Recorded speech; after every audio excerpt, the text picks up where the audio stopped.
A group of foreign women in Gqeberha in the Eastern Cape marched to the Department of Home Affairs to express their frustrations over their treatment. The women, mostly from the Somalian community, say the department has done a disservice to them. These women are calling for equal rights, recognition and representation. They say they want to be protected as refugees who have been through adversities in their country. These complainants say they are often arrested for being undocumented, even though the documentation process takes longer than expected. You were marching in Gqeberha today to the Department of Home Affairs. Talk to us about some of your frustrations. Yes, today was a very eventful day, but we're so glad we marched to the Home Affairs and we were handing in a memorandum to the manager of Department of Home Affairs that included all the issues that we are facing with them and that we are hoping they could change perhaps and assist us, because most of us don't speak the English language because we were not born in an English country. The problems that we are facing with the Home Affairs is the long-term appointments that they're giving. They're giving 3 years appointments. That is going back and forth for 3 years and not being assisted while getting arrested on top of that. And we have women that they want to add their kids through their files that are not being helped. Women who are here for more than 15 years, who have kids here and the kids don't have the proper documentation to attend school. We have young kids who are also born here that can't receive proper medical attention due to not having proper documentation in this country. They don't give you specific reasons. They say this is how the system works. And from what I remember from the time I took my permit, that's not how the system worked at that time. At that time, they would give an appointment. The appointment used to be for 1 month. And when you show up, you would get everything done on the same day that you showed up. And people were so, they were so enthusiastically helping foreigners get their papers and everything. But during this current years, people are not showing as much enthusiasm as they used to show before. When we ask them, why are you guys not assisting us as before, they're like, things have changed. We ask them what have changed, what are the new rules that we are supposed to abide by. We show on time. We always go on time. We even go earlier. When we have appointments at the Home Affairs, we show up at 5 o'clock in the morning just to join the queue. But we end up staying the whole day and not being assisted at all. And they tell us to come back in a month's time. And it's back and forth for 3 years. I truly believe that they're looking for a way to keep us out of the country, because we are used to this, like 100%. We are used to receiving negative comments from South Africans. We always get, even at schools, even at hospitals, but from the Department of Refugee Home Affairs, that is not something we expected from them, because they used to be so hospitable towards us. I don't know what changed. So I think they're pushing for us to leave the country. There are even people who are given documentation for up to 6 months, but when they went to go renew their permits, they ended up being arrested. When they were arrested, the only reason they gave is like the country already gave you rejection. But the person claims that you guys called me back to renew my permits, but now the person is arrested for 2 months, and we are struggling to save bail for some of the people who are arrested. We are hoping for when they're calling for appointments, we hope that they help the people, because some of the people who are being called for interviews are traveling from Johannesburg, Durban, Cape Town, and places that are really far, and they're losing a lot of money coming back and forth. We are really hoping for the Home Affairs to assist them, even if they're going to give them like a month's or like 3 months worth of permit. It's good, but sending them empty-handed, that's not fair at all. And we also want them to, the process of family joint to be like the way it used to be before. But nowadays, they just give appointments and they tell you different things that you need to get that are not even good for the family joint. They are not even supposed to be there. So like they send you back and forth, and we want them to stop that. And if they want to tell us about the new rules that we're supposed to follow, they can adjust that and we'll listen.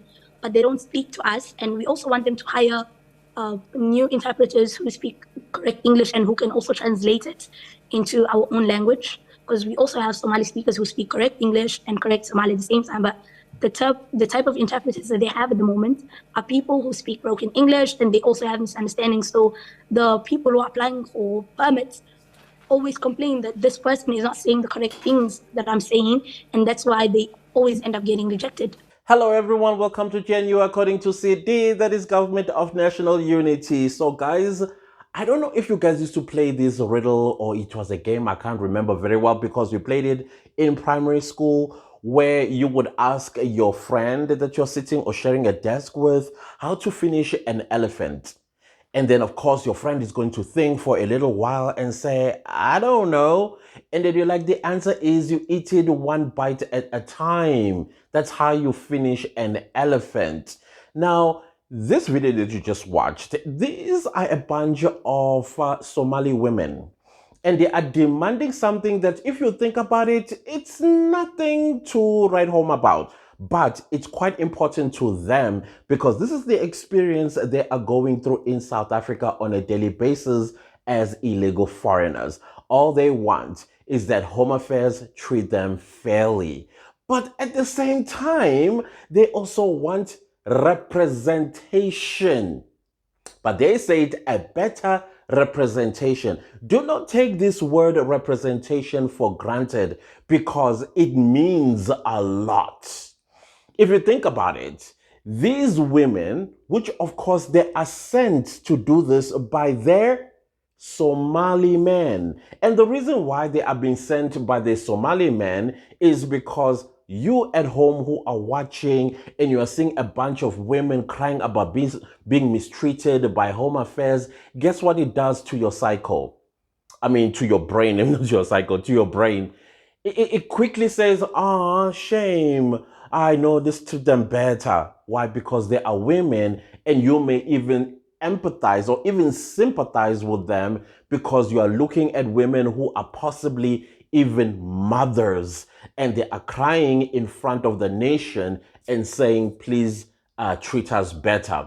So the whole cry here is about them whenever they go to Home Affairs. But of course, they're not speaking about themselves. They are talking about the Somali community of men. There is even an interview where they even say, our men, this woman, the spokesperson, I think she is, she says, our men, but you don't see the men amongst the marchers. They are not giving us the correct documentation and they're hiring people who can't even speak proper English to translate for people who can't speak English. So we're having that miscommunication going on. We told them about it for years, but they don't want to help us. And one of your demands is representation in your own community. Can you elaborate a bit on that? Yes, so we have men who try to represent us as Somalis, but they are not representing us the way we want. We had the councillor's office where we used to get proof of address for free. Now that the men in our community decided to go speak to the councillor's office, and now they're charging us for proof of address. We're having problems at the hospitals just because we are status holders.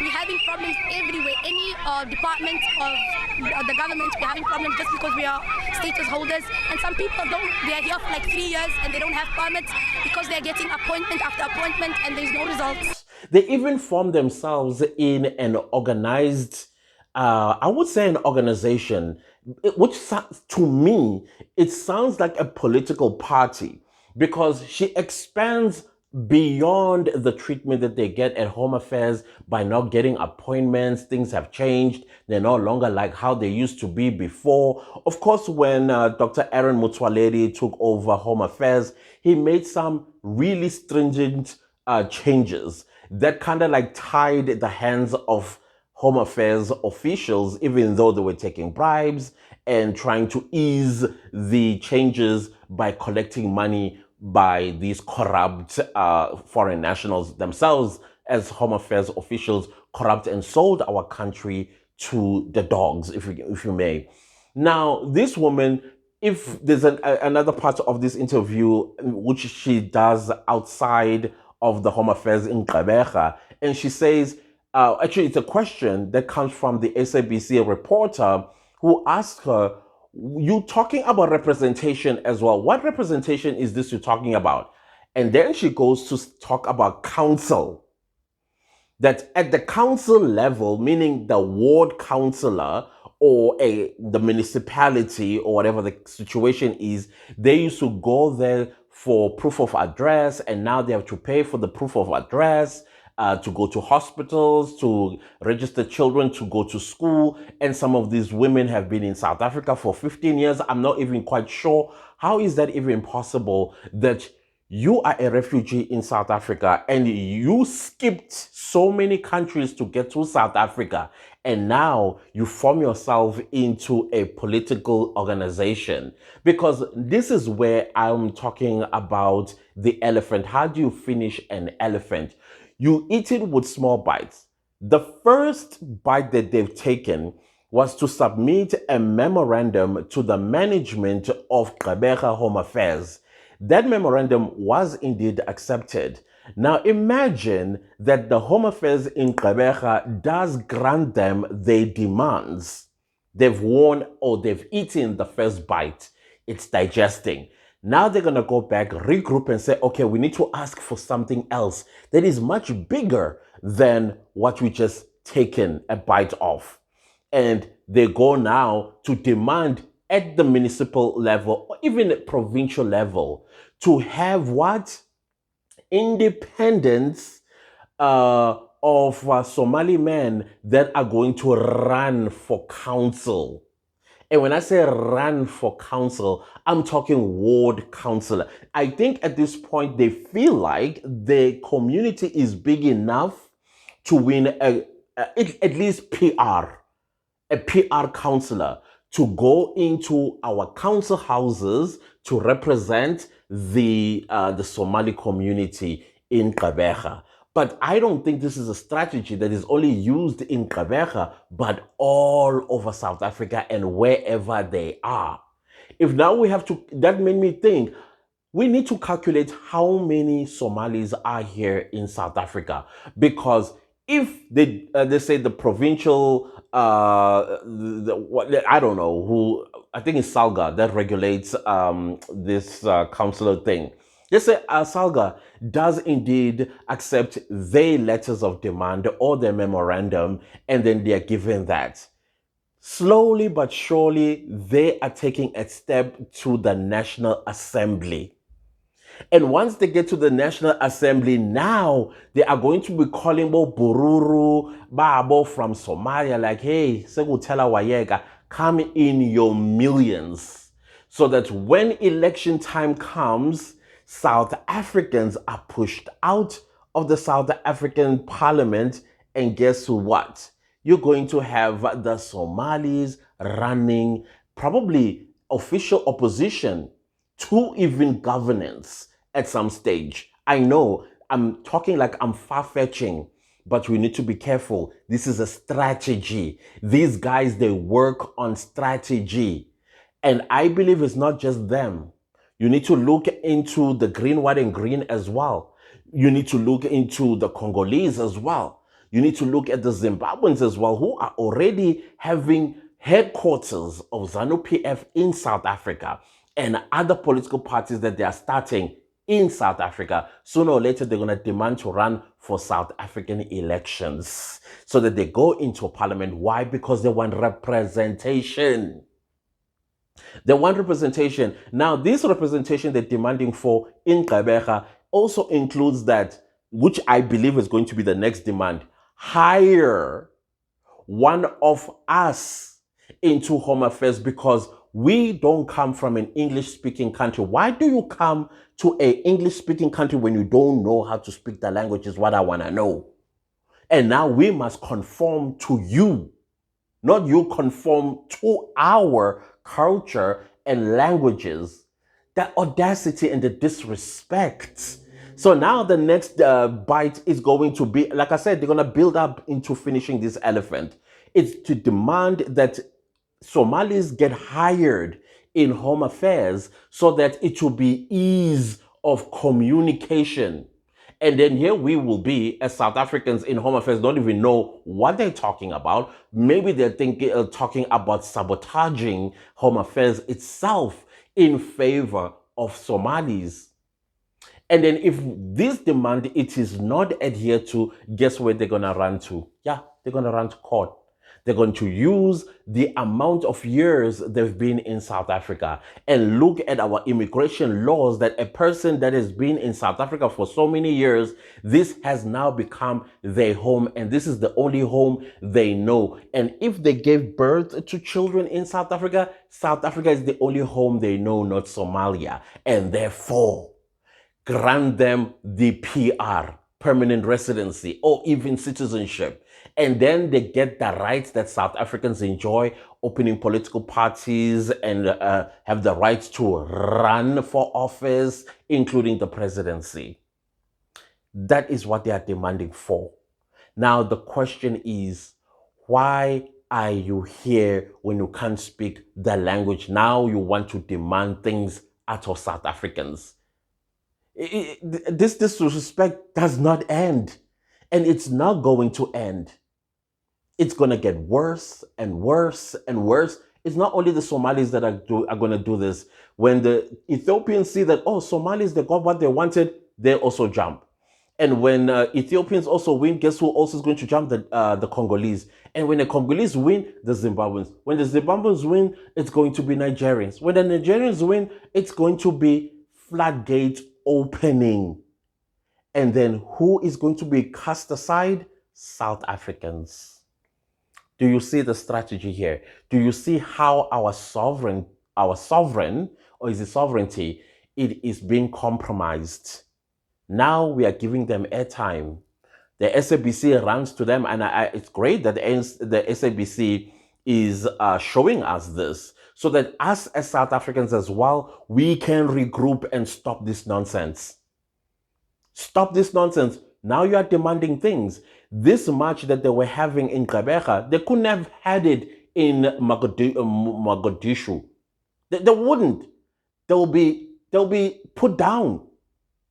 They would be put down. Now they have the audacity. This woman even goes as far as being rude towards the Home Affairs official by saying they can't speak English. No, they can't speak English.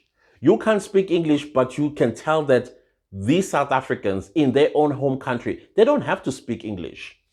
They don't have to, because it's their right not to speak English. If they don't want to speak English, it's in our constitution. You need to read it, familiarize yourself with it. But no, she's coming with a clever way of saying, put Somalis as employees at Home Affairs so we deal with them, so we can speak our language and give them ideas on how to sabotage Home Affairs together with the rest of South Africa.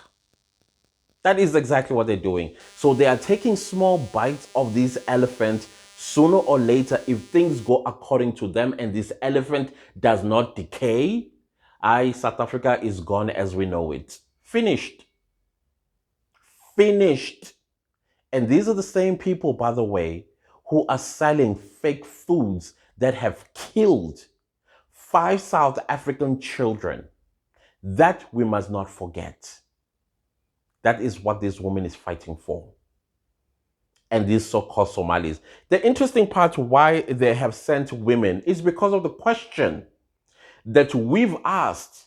Why every time when there are refugees and asylum seekers, it's only men? Not just men. These are young men, youth to be specific. The same youth that's supposed to be fighting the corrupt government, the government that doesn't care about them, they are here. How or who is going to fix Somalia when they are down here? This lady looks very, very young. I mean, the fact that she's talking about some women giving, but why are you even doing that? When you are uncomfortable in somebody else's land, you are still giving birth. Fine, it's your right to give birth, but you need to think as well. Think about your situation and think at what this child is going to go through undocumented, because a child needs to go to school, a child needs to eat, a child needs shelter, a child needs health. All of these things that a child needs to be provided for. But no, when you are still opening your legs in somebody else's land and now you're making demands. I don't understand the mentality. That is why South Africans are saying, abahambe. And I agree. Hambani Bafetu, it's enough 15 years. Fine, there's nothing going on in Somalia. Go back home, go fix the little that is left of it. It's not going to fix itself. These demands that you are requesting, they are not, as South Africans are not going to allow Home Affairs to give in to those demands. This is our sovereignty. This is our country, and we can decide what to do with it. You're not going to tell us what to do with it. There's no way. So here's the elephant. It's being eaten, guys. Here it is. We are being told straight on our faces. They are demanding representation. This representation is going to go all the way to Parliament. And when it gets to Parliament, they will want to have a Somali, Ethiopian, Nigerian, a Zimbabwean, Congolese in our executive, in the cabinet. The minister of this must be this nation. Inside Parliament, members of Parliament, the representation, also, they're going to demand it. Sooner or later, they're going to demand that their languages are also are declared as official languages of South Africa. We must conform. Imagine, we must conform to them. No, there's no way. So guys, I thought let me bring this one to your attention. I don't know, do what you will with it. See you next time. Goodbye.